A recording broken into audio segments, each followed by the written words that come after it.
All right, hello everyone, it's silverkyle, and welcome to my TBR for March 2024. So what do you do when you have a slow reading month in February? You stack up March with as many possible books as you can. I have a ridiculous stack of 10 books plus 2 more that are coming out in March that I put on my TBR. This is 12 books.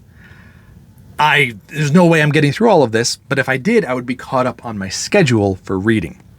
Now, having said all that, I do think I have a strong chance of reading quite a bit of these because I have a week off in the month of March and it's a staycation. I'm not going anywhere. I enjoy those. I like going places, but I also like my staycations where you visit some family and friends and you go and do some hobbies and things that you want to do. For me, it's going to be a lot of reading. So I'm really excited to see how much I will read during that week. And if you watch my weekly updates, it'll be the second weekly update for March. So whenever I do that one, that's going to be my week off. So I'm really excited to see how many books I'll be able to pump out through that time. It'll be like 1 or something, which is what I can do normally. But I'm hoping that I get quite a bit done there. So what I'm going to do is I'm going to talk about the books that I think I have the strongest chance of finishing in March, and then we'll go into the extras because I will not be finishing all of this. So and this will be a mixture of mystery novels, mystery thrillers, sci-fi, and fantasy. The first one being a mystery thriller novel called The Boy Who Cried Bear by Kelly Armstrong, who I have enjoyed quite a bit before. And actually, this is a sequel to Haven's Rock. So it's part of the Haven's Rock series, which is a spin-off of the Rockton novels. Essentially what it is that there's 2 detectives that at the beginning in the Rockton novels had this kind of like safe haven place for people that were more so like women and families that had like an abusive husband or father, or people that are trying to escape from somebody that is stalking them and making their life miserable. That's more so what it's about. And so they had this one safe haven place, but now they wanted, after a few novels within that series, these 2 detectives wanted to create their own. And so what they did is they created another place, and it's like northern Canada. I don't know if it's Yukon or Yellowknife. It's something like that. But they were in the first novel here from the spinoff, was called Haven's Rock. And in that one, it was being created and was being built, and there was a murder that had taken place over there. So now it's fully done and there are people living there. And what happens is that there's a group of people that had gone hiking, and there was also somebody from the Havens Rock area that was a child, had seen a bear in the woods. And he comes over and tells them, and he says, I saw a bear in the woods, and it had human eyes. So kind of weird, kind of strange.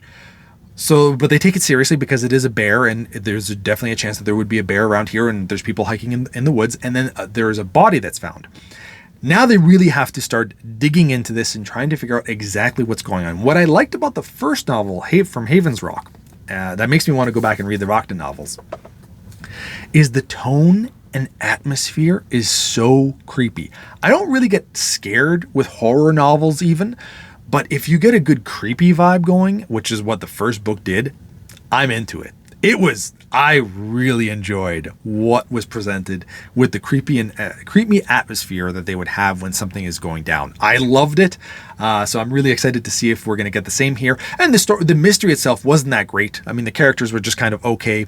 It was just your run-of-the-mill mystery novel, but the tone and atmosphere were really high up there. So I'm hoping that we get that same thing here with maybe a bit more of an interesting mystery.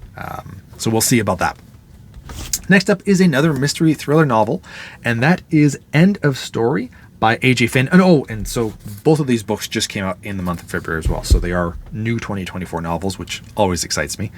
So what we have here is a novelist that this author I've heard of so many times and I've wanted to read, but I have never picked up any of their books. I might actually have one of their books somewhere, but I haven't read it yet. Either way, this is going to be the first one that I read, and this is about a recluse where 25 years ago his wife and I think maybe another family member had passed away, and his teenage son, they vanished from 2 different locations. And so now, it's 25 years later, and this recluse reaches out to a fictional mystery writer that he kind of knows, and he has the recluse has 3 months to live, and he wants to explain what happened. He wants to explain more side of the story of what he knows, and it's We don't know if maybe that means that he did have a part in it, but either way, he knows more of it, and he's going to be giving his piece. So that, to me, already sounds interesting. I'm very excited to kind of see where that goes. Now we're going to talk about a few books that I've talked about before in my weekly updates and also my February TBR, but I just didn't get a chance to read them in the month of February. That being The Trials of the Empire by Richard Swan. This is the third book in the Empire of the Wolf series. I very much enjoyed the first two novels. Looking forward to finally finishing up this fantasy novel in the final book in the trilogy here. Another one I talked about quite a few times, is Dune. I want to read this because I want to watch the movies, and I don't really know much about Dune other than it's sci-fi. I watched the first half hour of the new movies for part one, and I still don't know what it's about. I was enjoying what I was watching, but I was like, I want to read the book. So I paused it, and I haven't gone back to it. So I definitely have to read that. Another one that I will definitely be reading in the month of March is not this entire thing here, because this is the Bachman books. This is the four first novels by Stephen King, wherein he was using the name of Richard Bachman because there's a bunch of reasons. Basically, he wanted to see that, is it just my name that people are enjoying, or do I actually have what it takes to be a good horror novelist? And so he went under Richard Bachman. So for the first few books, nobody knew that it was actually Stephen King because it wasn't like internet existed back then. I think after a few books, though, people did figure out that, hey, that is Stephen King that's writing these books. So that's the story here. But what I wanted to read is the first four, and I want to read Rage because that's the next in line, because I read Carrie, I read Salem's Lot, and I read The Shining. And now the next one that he wrote was Rage. And that is the reason why this book cost me an arm and a leg, because Rage is no longer in print. Stephen King took it off. I don't know when he did, but it sounds like it's been a while. And the reason being is that Rage is a story about a school shooting. And before that, they were prevalent and actually happening so often. So he took it off because he doesn't want to be involved in any of that. And I understand that completely, but I still want to read this because it has something. And to me, I mean, it's going to be, a little bit harder to get through potentially, but I want to check it out. And I think it's 130 to 180 pages. It is a novella from what I gather, so it's a little bit shorter. So I'll definitely be taking a look at that. And I will read eventually the other books in the series here, but I'm trying to read everything in order from what he had published. All right, next up, the bane of my existence, not in a bad way, but it's just always here. And that is The Lord of the Rings, The Return of the King. This has been 23 years in the making. I reread The Hobbit. I reread Fellowship. I reread The Two Towers. Those ones I had always finished before 23 years ago.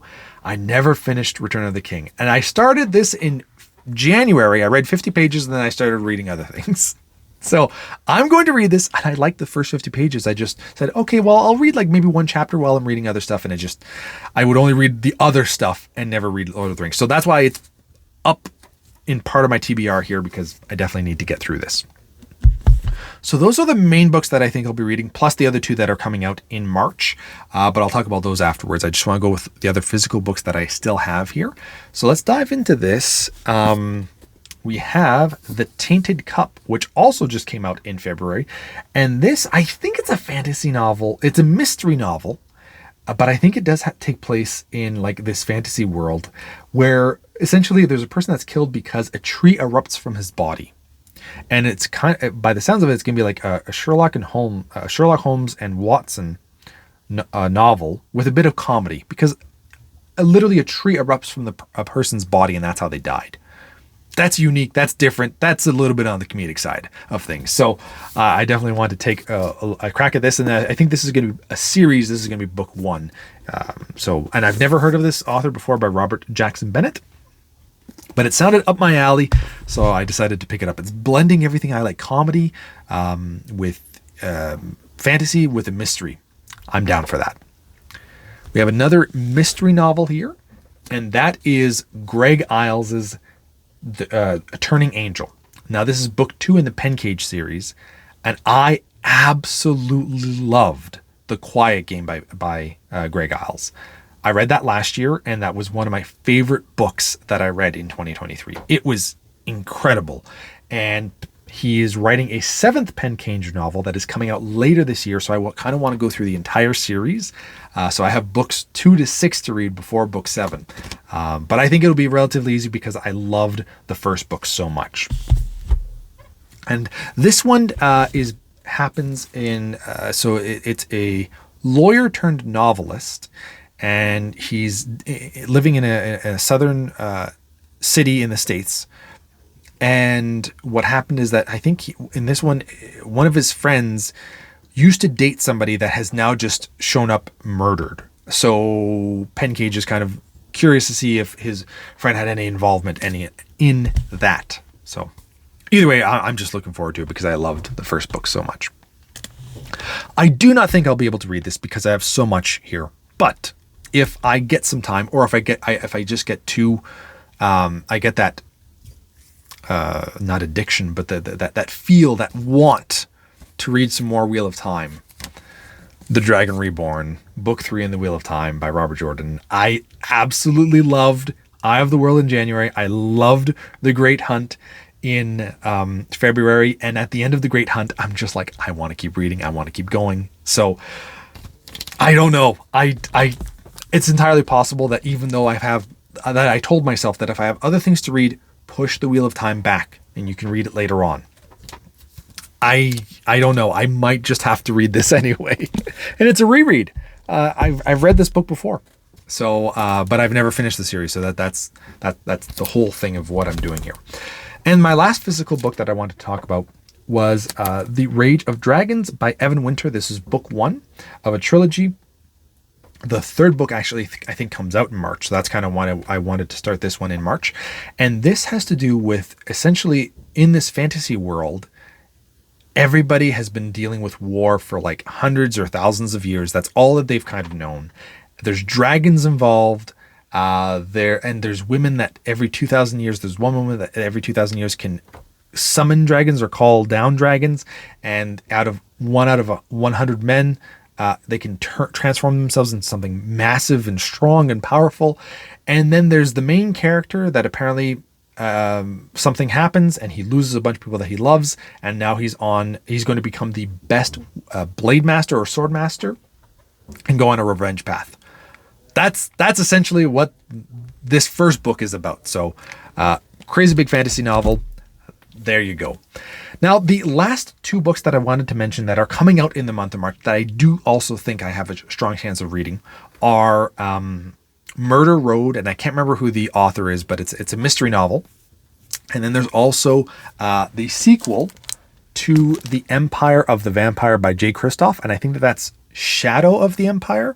Once again, it's going to be a massive chunker like this, like 700 pages, so it's going to be a massive book. And I had a hard time reading this because the writing wasn't necessarily my style. I think a lot of people would like the writing here. It just wasn't for me. But the story itself kept me coming back. So I want to kind of continue that, kind of see where they're going with the sequel here within this world with these vampires and everything. So I'm looking forward to it. And that's everything. That's all. I think that's 12 books because it's 2 plus 1, 2, 3, 4, 5, 6, 7, 8, 9. Plus 2 is 11. Do I only have 11 books? Maybe it's only 11. I don't know. It's a lot of books. And let's see how this goes. Take all bets on how many books I'm going to read. So thank you all for watching. Let me know what you're going to be reading in March. And let's see how well I do with all these books. You have been bearded in. Beardage.